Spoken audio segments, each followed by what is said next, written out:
Hey guys, today I wanted to talk to you about a book. That's weird. So I wanted to talk about, oh shoot, I didn't get it down from my bookshelf. What am I doing? Frickin', I'm not a newbie anymore. Come on. Okay, so today I wanted to talk to you about The Darkest Minds by Alexandra Bracken. And someone is texting me, okay? So this book, I just recently read it for the booktubeathon, and it was so great, and so many of you wanted me to review it. So here I am. It's kind of bigger. It's like 488 pages. But for those of you who don't know what it's set like not too far in the future, and it revolves around Ruby, who is like 10 years old in the beginning of the book. And basically these kids like her age start dying for like no apparent reason, and so I mean that's bad. I mean, no one wants kids to die, so they start looking into it, and the government starts to realize that they shouldn't be so concerned about the kids that are dying, but they should be more concerned about the kids that are still alive, because Ruby and her friends are left with these like abilities and they can't really control them, and they're sent off to these camps. And basically, they have their like brain scanned and they're like evaluated, and then they are labeled by colors. So if you're like a blue or a green, you're not like too seriously dangerous. But if you're like a yellow or a red or an orange, you're like pretty dangerous, and you can like set stuff on fire with your mind and stuff like that. And orange is the most dangerous, and our main character Ruby is an orange. The beginning of the book, she's 10, but the majority of this book takes place when she's actually 16, and it's in the future, and she's actually on the run, and she's actually looking for like other kids that are like her, that are kind of like these misfits that are kind of being hunted in a way, and they're trying to look for this like safe haven basically for kids like them. And it's just really good. I really enjoyed the entire book, but I really started to love it like towards the ending. It got really good, and I just got so attached to some of these characters. Like there was just a lot of really great characters in this book that I really liked. That's basically all I'm going to tell you. I don't really want to spoil it for you. I definitely recommend this book. If you like books that are like this, where people have like kind of, you know, like different books that are kind of like where people have like powers and abilities, and, you know, books about kids and teenagers and just fantasy, maybe? Not fantasy. I don't know what to label this, but it was good. So you should check it out and then come back, because I really wanted to discuss this book because I thought it was pretty great.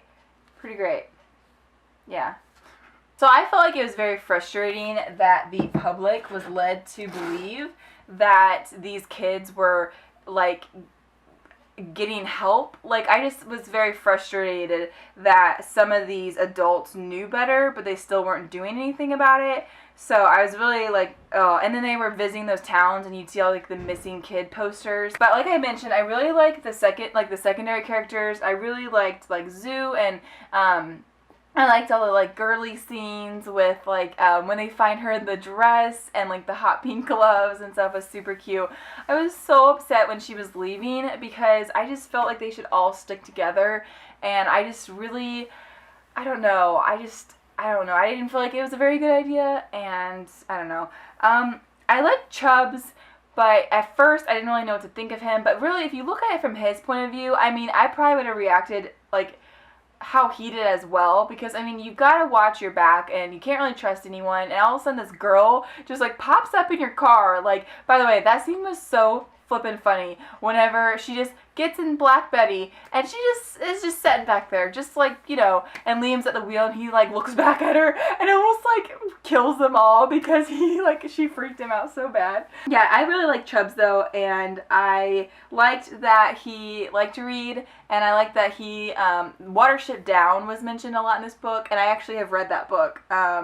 It's been a long time, but I remember really enjoying it, so I like that he liked it. So Liam was really great, and I like that he was so trusting of Ruby from the beginning, and I like that he didn't want to just like throw her out and leave her, because I really don't think she would have gotten very far without those three. And Black Betty, they went through a lot. So I felt like I didn't really connect with Ruby as much as I did the other characters for a while. For some reason, I think it was because she was so secretive, and we really didn't find out much about like her past, and she just, I felt like she had so many walls up, and she really didn't tell the other characters much, and like she didn't even talk about her parents, like what really happened until much later in the book.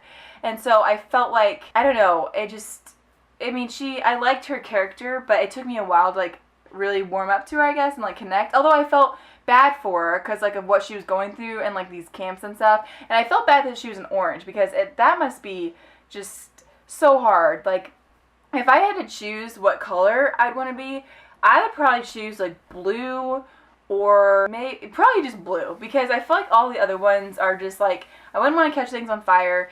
Poor Zoo has to go through so much with, I mean, like when she wears the gloves and stuff, it's kind of sad, like how she can't really control it, and the orange just sounds scary. I don't know, I don't want to get in other people's heads, you know, and like the way she can't help but feel like that creeping feeling like in the back of her head and like down her spine, like that would be awful to have to worry about getting close to anyone, whereas blues are like, they've got it made. Like you don't really ever hear about them struggling too much. They just learn how to lift up things and they're good. By the way, one thing that I thought was kind of weird this whole book was I kept thinking about how awful it must be to be a green, because I feel like maybe we just never really were around a green character, so we never really found out very much. I just didn't think they deserved to be in the camps. Like I just felt like it was kind of ridiculous.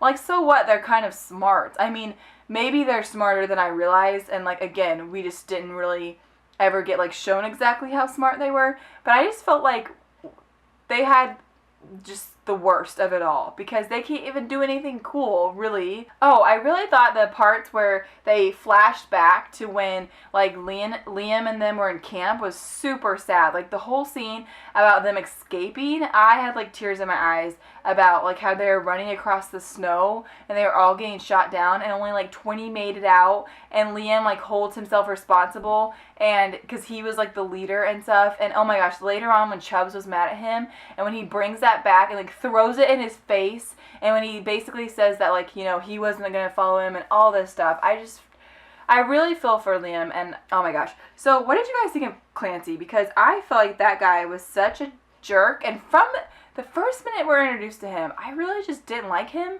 And every time throughout the book they mentioned like the Slip Kid and this place, I just got this bad vibe, like it was like too good to be true almost, and it totally was. Eventually, I don't know, it just really seemed like I said, good to be true, and I just really didn't see how it was going to work out, and I felt like they were almost better just to stick together, but then they got there, and yeah, then he separated them, and I knew it was going bad whenever they got separated. Like whenever Liam was like on those long shifts, and he was working basically when they were sleeping, and like that's when it started getting really bad, and I felt really bad for Chubbs, and I felt like he was the smart one of the group, not get like swept away in it all. I felt so bad for Ruby, like how manipulated she got. And by the way, for any of you like Mortal Instruments fans, I kind of was, I don't know why, but I was almost thinking of Sebastian at parts with when it came to like the Clancy scenes. I don't know why, but I just felt like he just was a creep. I really did. And like the scene when he's talking to Ruby, almost as if they're like siblings, like we're the last ones and we've got to stick together and blah blah blah. And it almost reminded me of when Sebastian was talking to Clary, kind of like that. And then when Sebastian was being a creep to Clary in the bathroom and almost like kind of coming on to her, and it was really gross. And then that's what made me think of when Clancy was doing that to Ruby. Like, it made me just feel so uncomfortable, and I was so angry, and just, poor Liam, whenever they're, like, kissing outside, and then she accidentally, like, transfers that, like, memory to him, and he gets so angry in the whole part where freaking Clancy can make people, like, paralyzed, and then I got, like, sick to my stomach, honestly, when Liam got beat up. Like, my stomach was hurting, and I got so angry, I wanted to freaking kill Clancy. Kill Clancy. And the whole part, like, how I was so angry when freaking Ruby went to go find him, and obviously he's not bleeding, and he's a liar, and you're stupid, and I was so angry, and blah. And then it was like really, I don't know what about you guys, but I got really confused by that part, how Clancy was saying that he was expecting, like, the Reds to come, and then the, like, guards came, and that was just confusing, and I really don't understand that part, and maybe it'll just be, you know, laid out more in the next book and never fade, but I was kind of confused by that part. So it just all went awful, and when they leave, and it's Chubbs, Liam, and Ruby. I actually thought for a second there that things were going to be okay. And then freaking they have to take the stupid letter to stupid Jack's stupid dad. And I just was so, it makes me so angry because they're just trying to be a good friend. And that's what freaking happens. And Jack gave up his life to save Chubbs. And Jack's dad is the one that shoots Chubbs. Like, it's just so messed up. And it's so frustrating. Oh, I got so angry.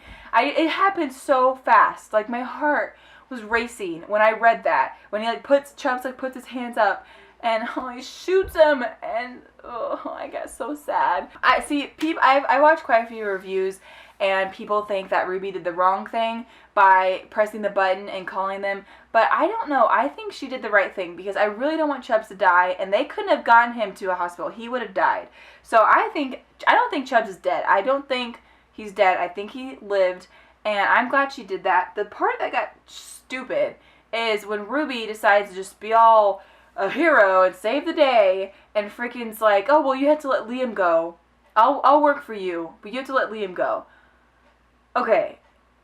He can make his own choices. He's a big boy, and I understand she said that they're gonna, hurt him. Like, they're gonna take the good out of him, sorta. But I just was so frustrating because let him decide. And when she takes away his choice and literally wipes his freaking memory of her. Oh my gosh, I did not see that coming. When she went up to him, I was reading next to Jake, and I started shouting like, oh no, no, stupid Ruby, no. I just basically really need the next book. I can't wait for Never Fade. You guys should let me know what you guys thought of this book, because it was just so good. Oh, and if you haven't picked up the novella In Time, you should definitely pick it up. I don't usually talk about novellas that much, but that novella, so freaking good. Just don't even read what it's about. Just pick it up and read it. It's like 89 pages. It took me like no time to read it. I cried. It was the first novella to ever make me cry. It's really, it like answers some questions kind of like that you would have had. I feel like it's a necessity. I feel like you can't really skip In Time. So anyways, let me know what you guys thought of The Darkest Minds. You should read In Time. Let me know what you thought of that. Let me know how excited you are for Never Fade, because I keep thinking about it, and I just want it so badly. I want to know what happens to all of them. All of them. It left on such a ending that I want to know. So anyways, guys, let me know your thoughts, and I will see you next time. Bye!